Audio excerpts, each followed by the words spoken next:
Factores que influyen en el poder estadístico de un estudio. Hay 4 factores que influyen. El tamaño del efecto a detectar, es decir, si hay o no hay, de qué tamaño es la diferencia entre las drogas que voy a utilizar. Si esa diferencia es pequeña, la potencia es pequeña. Si esa diferencia es grande, la potencia va a ser mayor. Depende de la variabilidad de la respuesta estudiada, ¿no? A mayor variabilidad en la respuesta, es más difícil detectar diferencia entre los grupos, ¿no?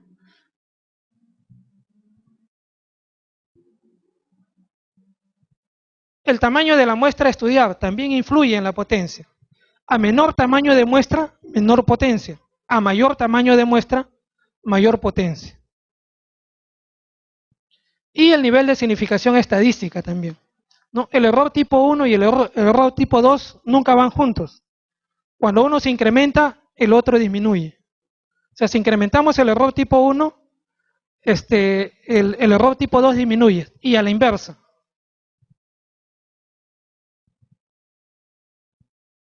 Y en esta gráfica, lo que quería mostrarle era la relación que existe entre la potencia del estudio, la diferencia que hay en las variables y el tamaño de muestra. En este ejemplo, queremos comparar dos proporciones, pero la diferencia entre esas dos proporciones es de 10 puntos. Con esta diferencia de 10 puntos, tenemos una potencia de 80%, si es que tenemos una muestra de más o menos 400. Pero ¿qué pasa si nosotros incrementamos esa diferencia de aquí de 10 puntos a 20 puntos? Para tener una potencia del 80%, ya no necesito los 400, sino necesito menos de 100. Entonces, cuando se incrementa la diferencia entre las variables que voy a comparar, si se incrementa la diferencia, la potencia también se va a incrementar. No, si yo tengo este tamaño de 400, incremento la diferencia y mantengo el tamaño de muestra de 400, la potencia probablemente sea muy cercana a 100% con este tamaño de muestra.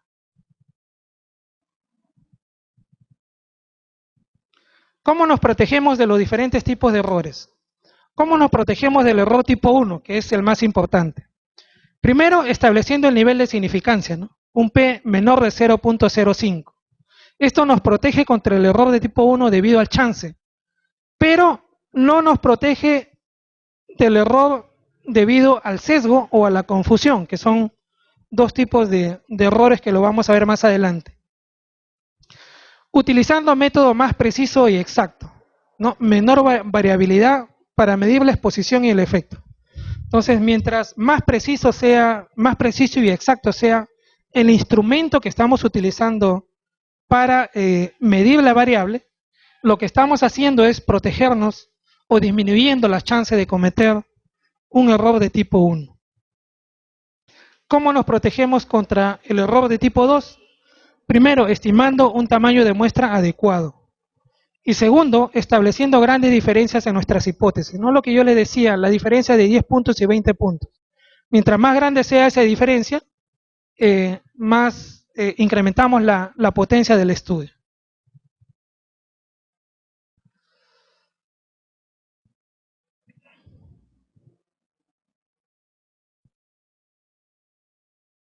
Estas son preguntas que han venido en exámenes anteriores.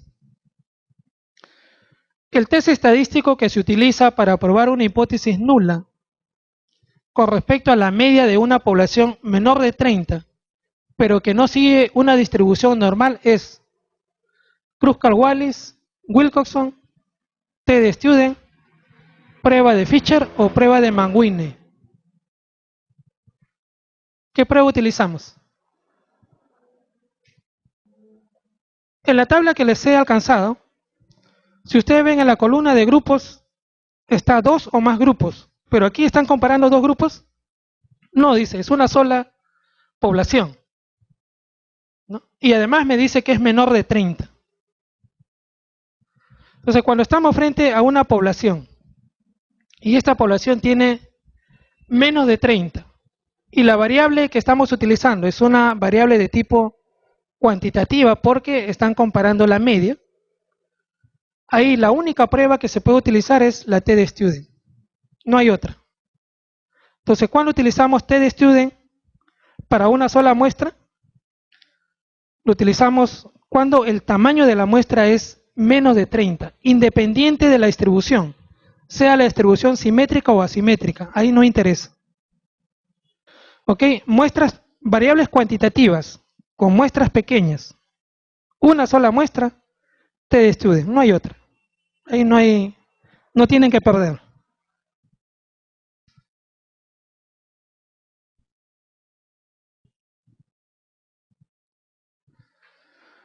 Se hace un estudio para encontrar la relación entre diabetes e hipertensión arterial, consideradas como variables cualitativas. La prueba de hipótesis a elegir es... ¿Qué prueba utilizamos? A ver, hacemos el ejercicio. Primera pregunta, ¿es muestra independiente o dependiente? ¿Nos dicen? No nos dicen si es independiente o son dependientes. Por lo tanto, asumimos de que las muestras son independientes. Segunda pregunta, ¿qué tipo de variables se van a comparar? ¿Cualitativas o cuantitativas? Cualitativas. Entonces estamos por acá, independientes y cualitativa. Tercera pregunta, ¿cuántos grupos se van a comparar? ¿Nos dicen o no nos dicen? ¿Nos dicen o no nos dicen? No nos dicen. No nos dicen cuántos grupos se van a comparar. Entonces, nos hemos quedado entrampados aquí, ¿no es cierto? Porque no nos dicen cuántos grupos se van a comparar. Pero si nosotros observamos en este gráfico, el chi cuadrado lo podemos utilizar para dos o más variables de tipo cualitativo. Y la otra alternativa que tenemos es el test de Fisher exact para dos grupos. ¿Cuál de las dos vamos a utilizar? ¿Cuándo utilizamos el test de Fisher exact? El test de Fisher exact lo vamos a utilizar cuando, al hacer el análisis en una tabla 2 por 2, o puede ser una tabla n por n, o sea, más de 4 celdas en la tabla. Si en una de esas celdas encontramos uno de los valores observados menor de 5, utilizamos el test de Fisher exact. Solo en esta condición. Como no nos dicen eso,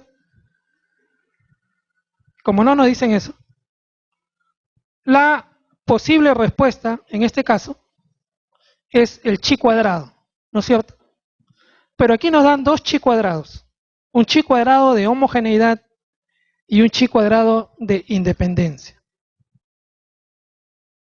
La alternativa A no puede ser, dice T para datos pareados, acá no nos dicen que es pareado. T-de-student para muestras independientes, pero la T-de-student para muestras independientes es para variables cuantitativas.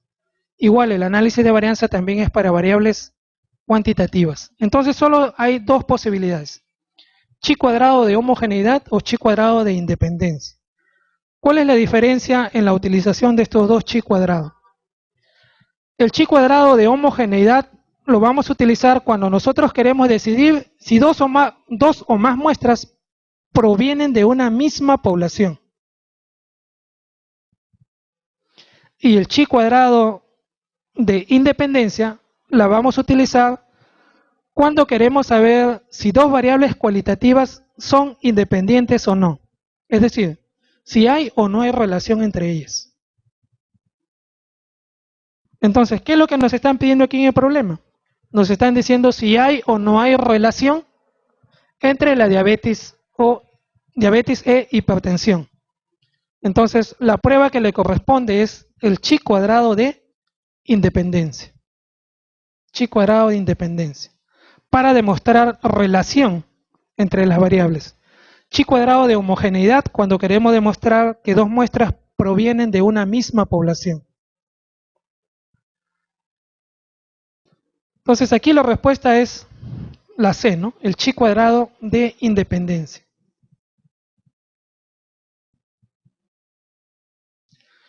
En un estudio se compara el peso de un grupo de 60 obesos antes y después de 3 meses de haber realizado una intervención educativa. ¿Cuál es la prueba estadística de elección para realizar dicha comparación? Regresión lineal, McNemar, correlación de Pearson, chi cuadrado o T-de-Student. ¿Cuál es? A ver, hacemos el ejercicio. ¿Qué tipo de muestra es? ¿Independiente o dependiente? Es un estudio antes y después, ¿no? Entonces es una muestra dependiente, el máximo grado de pareamiento. Muestra dependiente, estamos acá. ¿Qué tipo de variable se va a comparar? El peso. El peso es una variable de tipo cuantitativa. ¿Cuántos grupos se van a comparar? Si es antes y después, son 2 grupos. ¿Y qué tipo de distribución tiene la variable? ¿Distribución normal o distribución asimétrica? ¿Nos dicen o no nos dicen? No nos dicen, ¿no? Ni explícita ni implícitamente. Entonces, nos hemos quedado acá. O es una T-de-Student para datos, ¿dónde estábamos? Peso, ¿no? Cuantitativa, 2 grupos. O es una T-de-Student para datos pareados, o es la test de Wilcoxon. Una de las dos.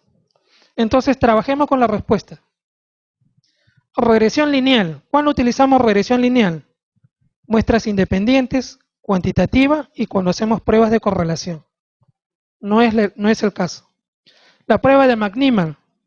Muestras dependientes, variables cualitativas, test de McNemar. No estamos en este caso porque es una variable cuantitativa. Correlación de Pearson. ¿Dónde está correlación de Pearson? Acá. Independiente, cuantitativa, 2 grupos, correlación de Pearson. Tampoco. Chi cuadrado. ¿Cuándo utilizamos chi cuadrado? Muestras independientes, variables cualitativas. Tampoco es el caso. Entonces, aquí la respuesta que más se acerca, aunque no lo dicen, es la T-de-Student, ¿no? La respuesta correcta debería ser T-de-Student, pero para datos pareados, porque tenemos una T-de-Student para datos no pareados.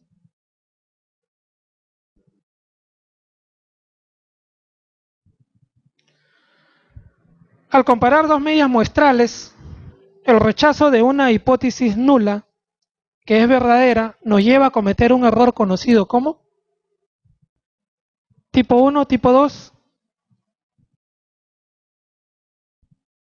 ¿Cuál es? ¿Qué tipo de error se comete? Es error tipo 1, ¿no? Error tipo 1. Hipótesis nula verdadera que la prueba de significancia o la prueba estadística la rechaza.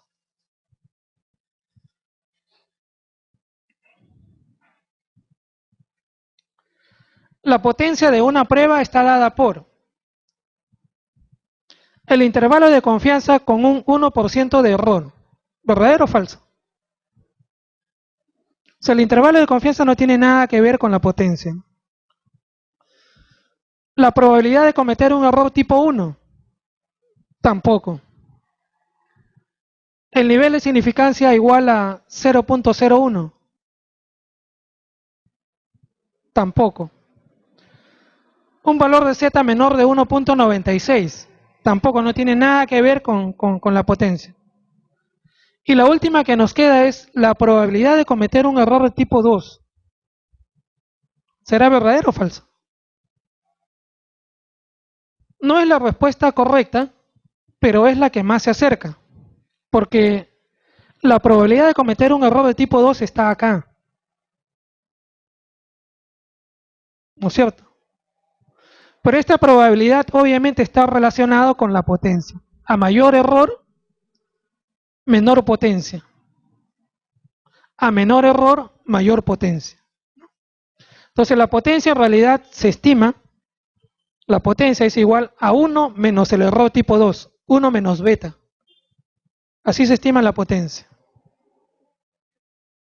Pero de todas las alternativas que nos plantean, obviamente la que más se acerca es la última, ¿no? La probabilidad de cometer un error de tipo 2, porque todas las otras hablan de esta columna, no de esta columna. Aquí está mal la clave, ¿no? Es la probabilidad de cometer un error de tipo 2.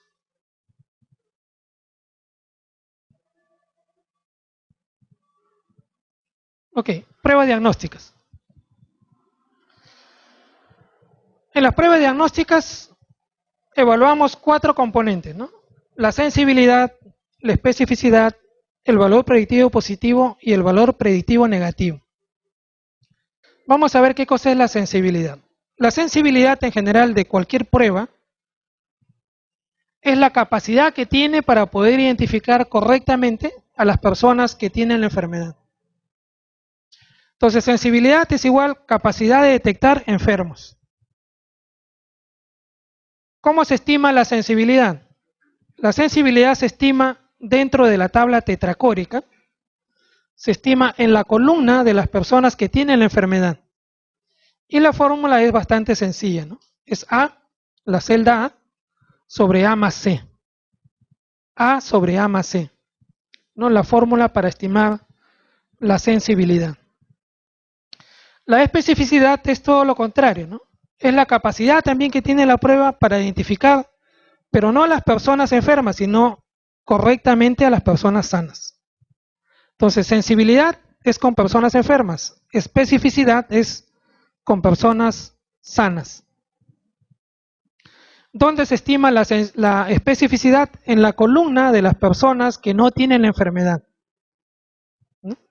Y la fórmula es D sobre B más D. Entonces, sensibilidad, capacidad de detectar enfermos. Especificidad es la capacidad de poder identificar correctamente a los sanos. Ejemplo de sensibilidad, ¿no? Este es un estudio que realizamos hace varios años atrás para poder determinar la sensibilidad del frotis en el diagnóstico de la enfermedad de Carrión, considerando como gold estándar el hemocultivo para Bartonella bacilliformes. Fueron 609 sujetos enrolados, 302 tuvieron cultivo positivo y 90 tuvieron frotis positivo.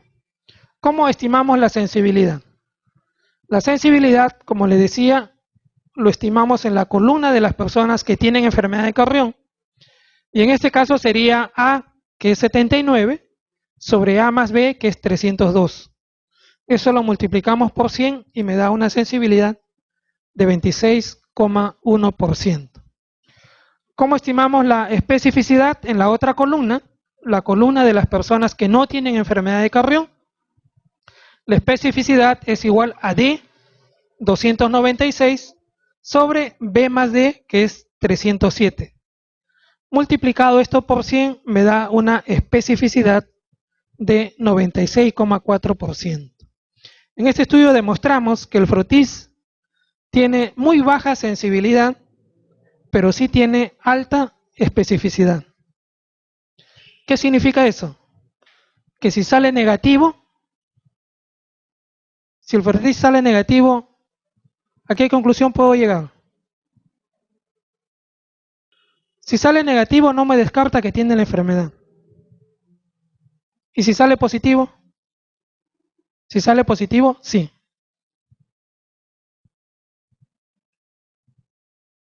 Otro ejemplo. Este es el primer estudio que salió publicado para evaluar la sensibilidad y especificidad de las pruebas rápidas para el diagnóstico de nueva influenza AH1N1. Un estudio pequeño, 48 sujetos enrolados. El gold estándar fue el PCR en tiempo real para influenza y la prueba que se estaba evaluando eran las pruebas rápidas. ¿Cuál fue la sensibilidad en ese estudio de la prueba rápida? La sensibilidad columna de los que tienen influenza, A, que en este caso es 19, sobre A más C, que es 40, multiplicado por 100, me da una sensibilidad de 47,5%. Y la especificidad, en este caso, en la columna de los que no tienen influenza, en este caso sería D, que es 7, sobre B más D, que es 8, multiplicado por 100, me da una especificidad de 87,5%. Entonces, una prueba que tiene baja sensibilidad, pero una especificidad aceptable. ¿Cuál es el nivel mínimo de sensibilidad aceptable? El nivel mínimo para cualquier prueba es 80%. Entonces, esta prueba no llega a ese nivel mínimo. ¿Qué factores van a influir en la sensibilidad y la especificidad? En primer lugar, van a influir las características propias del instrumento de medición. Es decir, la sensibilidad va a depender de la técnica de diagnóstico que estoy utilizando. Para hacer un mismo diagnóstico hay diferentes técnicas, pero no todas las técnicas y no todos los instrumentos tienen la misma sensibilidad, ¿no? Entonces, va a depender de el instrumento que estamos utilizando para realizar la medición. Pero también va a depender de la población que vamos a evaluar. Va a depender de la intensidad de la condición o enfermedad en aquellos que la presentan, ¿no? Es decir, si la enfermedad es severa o es una enfermedad de larga data, esto va a afectar a la sensibilidad. Entonces, si una persona está severamente enferma y nosotros hacemos el estudio en ese grupo, la sensibilidad obviamente va a ser alta, ¿no? Otras condiciones que pueden afectar ya no la sensibilidad, sino la especificidad, son enfermedades endémicas en la zona donde se está haciendo el estudio, que puedan dar una reacción cruzada con la prueba que estamos evaluando. Entonces, enfermedades endémicas en la zona influyen en la especificidad. La severidad de la enfermedad influye en la sensibilidad.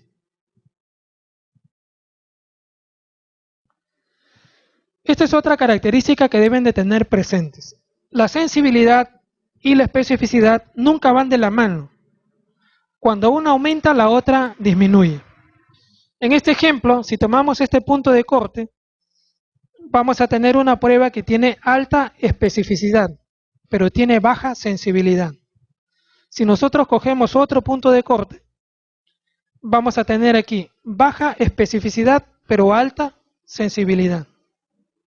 Entonces, nunca van de la mano. Cuando una aumenta, la otra disminuye.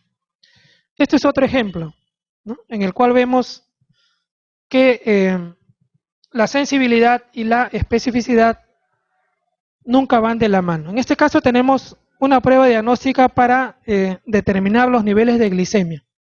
Nosotros sabemos que el punto de corte de la glicemia, por consenso, es 110 miligramos de glucosa por decilitro, ¿no? Entonces, con este punto de corte vamos a encontrar la mayor cantidad de enfermos que tienen una glucosa por encima de 110. Pero también vamos a tener enfermos que teniendo diabetes, su glicemia está por debajo de 110. Estos van a ser los falsos negativos. Con este mismo punto de corte, en el grupo de los sanos, la gran mayoría de los sanos van a estar por debajo de este punto de corte. Pero va a haber un pequeño grupo de personas que, no teniendo diabetes, su nivel de glicemia va a estar por encima de 110. Estos van a ser los falsos positivos. Pero, ¿qué pasa si nosotros movilizamos ese punto de corte? Si nosotros movilizamos ese punto de corte para cualquiera de los dos lados, si movemos este punto de corte hacia este lado, ¿qué es lo que estamos incrementando? Incrementamos sensibilidad, pero la especificidad baja. Y a la inversa, ¿no? Si nosotros corremos la línea hacia este lado, disminuimos sensibilidad, pero la especificidad va a incrementarse. Entonces, conclusión, sensibilidad y especificidad nunca van de la mano. Cuando una aumenta, la otra necesariamente tiene que disminuir.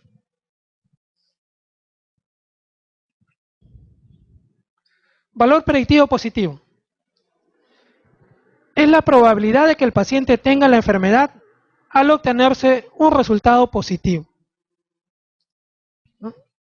¿Cómo se estima? Se estima en la fila de las personas que tuvieron la prueba que estamos evaluando positiva.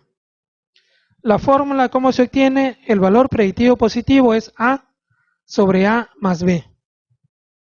Entonces, es la probabilidad de que el paciente tenga la enfermedad dado que ha tenido un resultado positivo.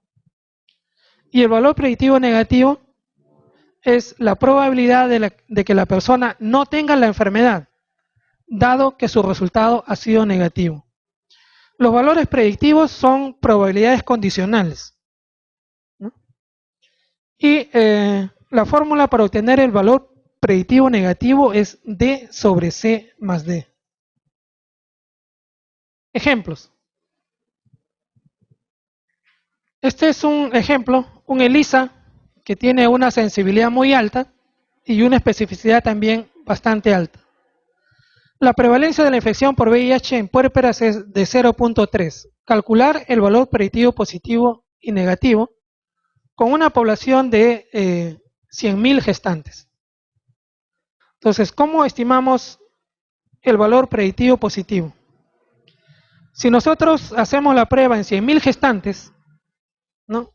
Con esta prevalencia de 0.3 vamos a tener 300 gestantes con VIH y 99.700 gestantes con resultados negativos. Sin embargo, vamos a probar nosotros el test de ELISA. El test de ELISA nos dice que tiene una sensibilidad de 100%, es decir, estas 300 gestantes que sí están enfermas van a ser identificadas con el test de ELISA. Pero la especificidad es de 98%. Quiere decir que de estas 97.700 gestantes, el 98% van a caer acá y va a haber un 2% que van a tener resultados de ELISA positivo no teniendo la infección por VIH. Entonces, ¿cómo estimamos el valor predictivo positivo? Es A sobre A más B. En este caso A vale 300, A más B vale 2.294. Si nosotros hacemos esta operación, el valor predictivo positivo del test de ELISA es de 13%. El valor predictivo negativo, en este caso, es D sobre C más D. D es 97.706. C más D es la misma cantidad multiplicado por 100, me da un valor predictivo negativo de 100%. Entonces, ¿qué significa este valor predictivo positivo en este estudio? ¿Qué pasa si tenemos una gestante? Le hacemos la prueba de ELISA y el ELISA nos sale positivo. ¿Qué le decimos a la señora? ¿Que tiene la enfermedad o que no tiene la enfermedad? El mayor chance es que no tenga la enfermedad, ¿no? Porque la chance de que tenga la enfermedad es solo de 13%. Hay una alta proporción de falsos positivos.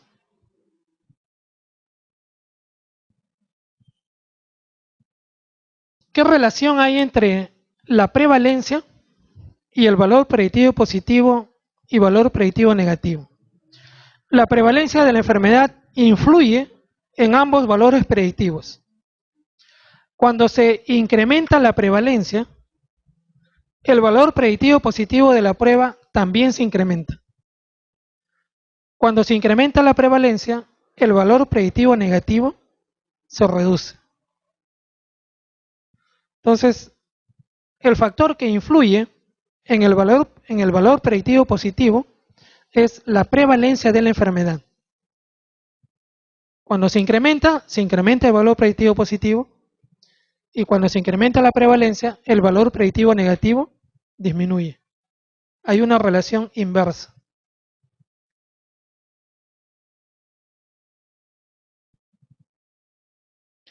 ¿Cómo afecta la sensibilidad y la especificidad sobre los valores predictivos positivos y negativos? Este es el ejemplo que les había mostrado, ¿no?, del estudio que realizamos. Una sensibilidad de 26% y una especificidad de 96%. Con esta sensibilidad y esta especificidad obtenemos un valor predictivo positivo casi de 88% y un valor predictivo negativo de 57%. Pero, ¿qué pasa si nosotros incrementamos la sensibilidad? ¿No? La especificidad es la misma. Lo que estamos haciendo es incrementar la sensibilidad. Incrementamos la sensibilidad de 26% a 50%. ¿Qué pasa con el valor predictivo positivo? Se incrementa, ¿no? Y el valor predictivo negativo también se incrementa. Entonces, si nosotros incrementamos sensibilidad, estamos incrementando valor predictivo positivo y valor predictivo negativo. En otro caso, ¿qué pasa si nosotros, manteniendo la misma sensibilidad, incrementamos la especificidad? Aquí la especificidad era 96.4. Vamos a incrementarla a 99, manteniendo la misma sensibilidad. ¿Qué es lo que pasa con el valor predictivo positivo? El valor predictivo positivo aquí era 87. Si incrementamos la especificidad, el valor predictivo positivo es 96. Y el valor predictivo negativo, que era 57, aquí es 57.7. Entonces, si incrementamos la especificidad, también estamos incrementando valor predictivo positivo y valor predictivo negativo. ¿Y qué pasa si incrementamos los dos, sensibilidad y especificidad? Obviamente, también incrementamos valor predictivo positivo y valor predictivo negativo. Entonces, el valor predictivo positivo, como les había comentado, se incrementa cuando se incrementa la prevalencia. Pero si incrementamos la sensibilidad y incrementamos la especificidad, también incrementamos los valores predictivos, ambos, ¿no? Valor predictivo positivo y el valor predictivo negativo. Preguntas que han venido en exámenes anteriores. En la siguiente tabla tetracórica, el cálculo de la sensibilidad de una prueba diagnóstica se hace mediante la fórmula. ¿Cuál es la fórmula para la sensibilidad? A sobre A más E, ¿no? En este caso le han puesto E, ¿no? No sé si es un error de tipeo o es una trampita que han querido colocar. No, pero con los datos que colocan aquí sería A sobre A más E, ¿no? La respuesta sería la B. La probabilidad de tener una enfermedad si el resultado de la prueba diagnóstica es positiva se llama valor predictivo positivo, ¿no?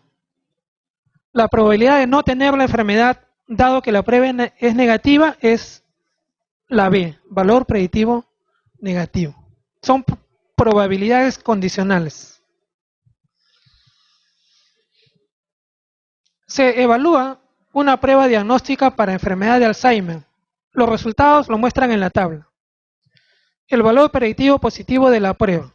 ¿Dónde se calcula el valor predictivo positivo? En la fila de los que tienen la prueba que estamos evaluando positivo.